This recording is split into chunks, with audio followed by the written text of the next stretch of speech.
मुलांच्या नशिबामध्ये माहेरचं सगळं काय भेटतं बघा, भेटतं का नाही?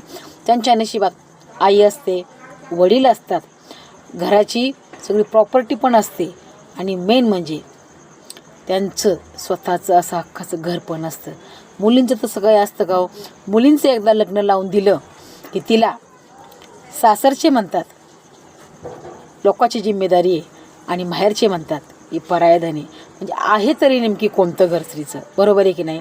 मग स्त्रीसुद्धा कधी रागावायता गं म्हणते हो, हे देवा पुढल्या जन्मी जन्म द्यायचाच असेल ना दे, परंतु मुलीचा जन्म अजिबात देऊ नको. कारण कितीही केलं तरी मुलीच्या जातीला कधीच मान सन्मान हा कोणीही दिला जात नाही. कारण की लोकांना वाटतं की मी पैसे कमवून आणतो तेव्हा माझं घर चालतं. हे सगळं रॉंग आहे. कारण की तुम्ही जरी पैसे कमवून आणत असता ती पण घरामध्ये अख्खं घर सांभाळत असते. ती आतमध्ये एवढं म्हणजे मनामध्ये जळत असती, घुटत असती, तिची तिलाच कळत नाही नेमकी काय होते, पण ती कोणाला बोलूनसुद्धा दाखवू शकत नाही. माहेरच्यांना जर सांगितलं तर माहेरचे त्रासात होतील, आई वडिलांना त्रास होईल म्हणून माहेरच्यांना काही सांगत नाही. आणि सासरी ज्याला सांगायचं आहे नवऱ्याला, तो फक्त काय म्हणतो, माझे आई वडील आहेत, माझे बहिणी बाळा आहेत, मग तू समजून घे, काय तू स्वतः समजून घे आणि आमच्या परिवारात रमून जा. म्हणजे तिला असं विचारणारं आणि विचारपूस करणारं असं कोणीही नसतं. म्हणून हक्काचा माणूस जर तिचा असेल ना तो फक्त नवरा असतो. आणि नवऱ्याने जर आता पाठ फिरवली ना ती मनातली मनात एवढी घुटत राहते, तिची तिलाच कळत नाही की आपण नेमकी काय करतोय. पण लोकांना काय वाटतं की मी पैसा कमवतोय ना म्हणजे मीच घर चालवतोय. अहो तुम्ही जरी घरामध्ये पैसे देत असाल ना तरी काटकसरीनं तुम्हाला भाकरी बनवून तीच देणारी असते.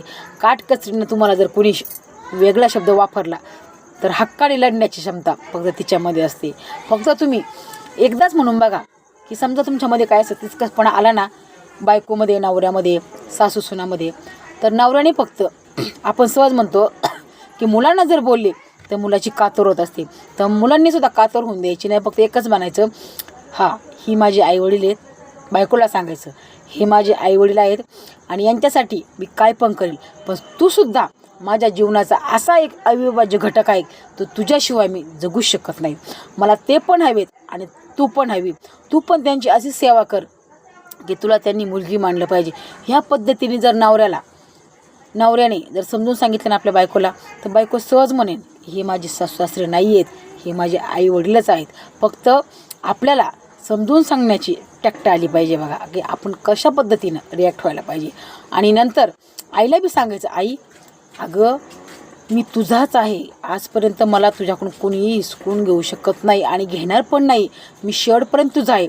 पण आपण लोकांची मुलगी करून आणली ना तिलासुद्धा मान सन्मान हा दिलाच पाहिजे. तिला जर तू स्वतःच्या मुलीप्रमाणे जर राहिली तिच्या संग तीसुद्धा तुला आई म्हणेल. ह्या पद्धतीने जर मुलांनी दोन्ही बाजू समतोल राखून जर समजून सांगितल्या ना कधीच सासूसुरामध्ये भांडणं आणि नवरा बायकोमध्ये भांडणं कधीच होऊ शकत नाहीत. आणि मुलांची कधी कातरसुद्धा होऊ शकत नाही. जर तुम्हाला असं वागायचं असेल ना तर तुमच्या घराचं गोकुळ झाल्याशिवाय कधीच राहणार नाही. फक्त ही टॅक्ट वापरून बघा, बायकोला बायकोप्रमाणे वागवा, आईला आईप्रमाणे वागवा, बहिणीला बहिणीप्रमाणे वागवा. आणि हे सगळं जर मॅनेज करता आलं तुम्हाला, असा जगामध्ये तुम्ही पहिले पुरुष असाल की तुम्ही सर्व स्त्रियांचे पान राखून तुम्ही जगत आहात आणि कुटुंबाचे प्रमुख म्हणून तुम्हाला बी स्वाभिमान राहणार. म्हणून हा जर व्हिडिओ तुम्हाला आवडला ना तर नक्की सबस्क्राईब करा. कारण की आता सध्यामध्ये फक्त हेच वाद सुरू आहेत की ही माझी सासू नाही, ती माझी सून नाही, तो माझा नवरा नाही, ती माझी बहीण नाही, हे वाद सुरू आहेत. हे वाद होऊ नये म्हणून मेन मुलाच्या जातीने जर हे सगळे टॅक्ट वापरले ना तुमच्या घरामध्ये कधीही भांडणं होणार नाहीत. आणि मुलीला तरी काय अपेक्षा असते हो, आपण ज्या घरी नांदायला आलोत ना त्या घरी फक्त आपला मान सन्मान भेटला पाहिजे. एकदा का मान सन्मान भेटला ना अख्खं घर ती हँडल करीत असते बघा फक्त. आणि काम करून जर मान सन्मान जर नाही भेटला तर कोणी असो आपला राग हा व्यक्त करणारच, बरोबर आहे की नाही?